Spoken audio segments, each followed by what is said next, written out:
अस्सलाम वालेकुम। एक बार फिर से आपको खुशामदीद करती हूँ मॉरिश कुज़ीन में आप लोगों की बेहद फरमाइश पे। आज मैं बना रही हूँ जिंगर बर्गर यानी क्रिस्पी चिकन बर्गर। ना सिर्फ रेसिपी शेयर करी हूँ बल्कि साथ साथ शेयर करूँगी कुछ टिप्स जिससे ये बनेगा बिल्कुल रेस्टोरेंट जैसा। मज़ेदार सी सॉसेस के साथ बनाएंगे। चलिए जल्दी से बनाते हैं ये क्रिस्पी चिकन बर्गर। तो ये जिंगर बनाने के लिए हमें सबसे पहले चाहिए होंगे बोनलेस चिकन के पीसेस। आप चाहें तो ब्रेस्ट पार्ट भी यूज़ कर सकते हैं, मगर मेरी टिप नंबर 1 है कि जिंगर बर्गर के लिए या क्रिस्पी चिकन बर्गर के लिए बोनलेस थाई पार्ट यूज़ कीजिए। उससे वो टेंडर और जूसी से बर्गर आपके तैयार हो जाएंगे।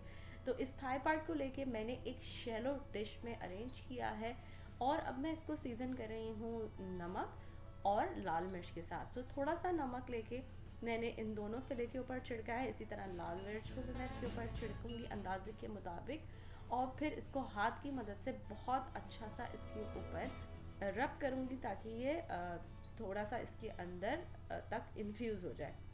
इसी तरह दोनों फिलों को फिर टर्न करूंगी और इसके बैक साइड पे भी इसी तरह नमक और लाल मिर्च छिड़क के हाथ की मदद से अच्छा सा इसको मसाज करेंगे। और फिर बाकी फिले इसी तरह इसके ऊपर एक तह लगाती जाऊंगी और उनके ऊपर नमक और लाल मिर्च के इस तरह सीजन करके तमाम फिले मैं इस तरह कर लूँगी। फिर हाथों की मदद से मैंने तमाम फिलों को एक साथ जमा करके फिर से उसके ऊपर ऐसे हाथ से रब किया है। और अब मैं इसके अंदर शामिल कर रही हूँ white vinegar, distilled white vinegar. और फिर से अपने हाथ से इसको पूरा अच्छी तरीके से इसके अंदर रब करके इनको एक सिंगल अरेंज करूँगी एक लेयर में। और फिर इसको ढक के अब मैं मैरिनेट करने के लिए रखूँगी। कम से कम 4 से 6 घंटे इसको ज़रूर दीजिए। और सबसे बेहतरीन है कि आप पूरा एक दिन के लिए इसको फ्रिज में ढक के छोड़ दें। जिंगर के साथ सर्व करेंगे सॉस। सॉस भी मैंने एक दिन पहले ही बना ली थी। मैं एक मिक्सिंग बोल में डाल रही हूँ केचप, मेयोनीज और चिली गार्लिक सॉस। अगर आप इसके अंदर एक मज़ेदार सा और किक चाहते हैं तो आप इसके अंदर कुटी लाल मिर्च भी इस्तेमाल कर सकते हैं।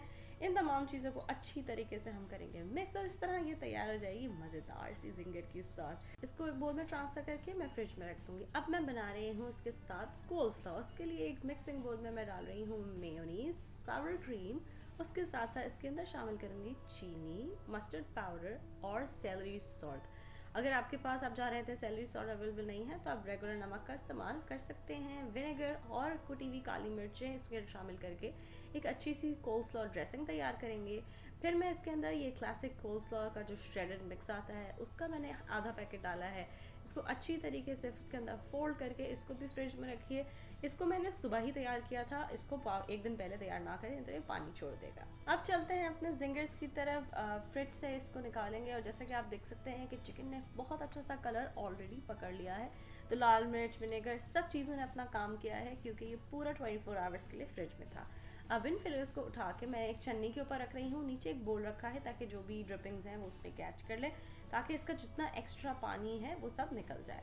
तब तक हम तैयार करेंगे अपना सीजन फ्लावर्स के लिए। एक बोल में मैंने डाला है मैदा, नमक, लाल मिर्च, मस्टर्ड, बेकिंग पाउडर और मस्टर्ड पाउडर। इन तमाम चीज़ों को अच्छी तरीके से मिक्स करेंगे। आप चाहें तो इसको सिफ्ट यानी छन्नी से छान भी सकते हैं और इसमें आप कुटी लाल मिर्च भी शामिल कर सकते हैं। अब हम एक एक फिले उठाते जाएंगे और इस फिले को खूब अच्छी तरीके से इस सीजन फ्लावर के साथ कोट करेंगे। कोई भी किनारे, कोई भी जगह ना रह जाए, साइडों पे अच्छी तरीके से डालेंगे। और फिर इसको मैं एक सिंगल लेयर में एक ट्रे पे ट्रांसफ़र करके इस ट्रे को रखूँगी फ्रिज में कम से कम 15 से 20 मिनट के लिए। साथ साथ एक और ट्रे तैयार कर रही हूँ। बेकिंग शीट को फॉयल से लाइन किया है, उसके ऊपर ग्रिल पैन लगा रही हूँ। ये एक और टिप है। अभी आप देखते जाइए कि हम इसका किस तरह इस्तेमाल करते हैं।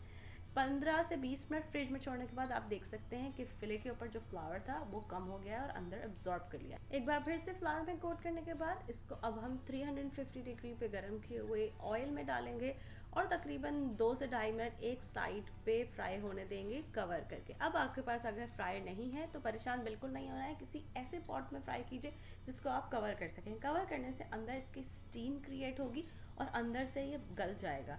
फिर जब ये दोनों साइड से अच्छी तरह फ्राई होगा तो तकरीबन 1 मिनट के लिए मैंने इसको अनकवर फ्राई किया है। उससे ये ऊपर से क्रिस्पी और मज़ेदार बन जाएगा।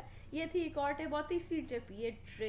इस ट्रे में ट्रांसफ़र करने की रीज़न ये है कि इसके नीचे से इसके एयर पास होती रहेगी। अगर आप इसे पेपर टॉवल पे निकालते तो वो ऑयल जो छोड़ता उसकी वजह से ये नीचे से सॉफ्ट हो जाता।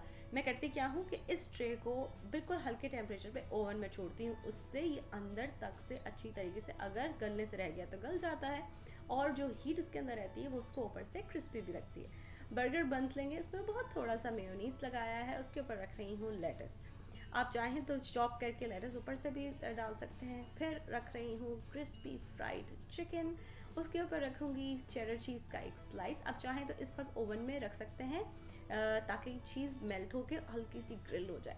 फिर उसके ऊपर डाल रही हूँ मज़ेदार सी जिंगर की सॉस, कवर करूँगी दूसरे पीस इसके बर्गर बन से, और इस तरह ये तैयार हो गए हमारे क्रिस्पी चिकन बर्गर्स यानी जिंगर बर्गर्स। इनको फ्रेंच फ्राइज और उस बनाए हुए खोसों के साथ सर्व कीजिए। कोई अगर ज़्यादा सॉस लेना चाहता है तो आप साइड में सॉस भी सर्व कर सकते हैं।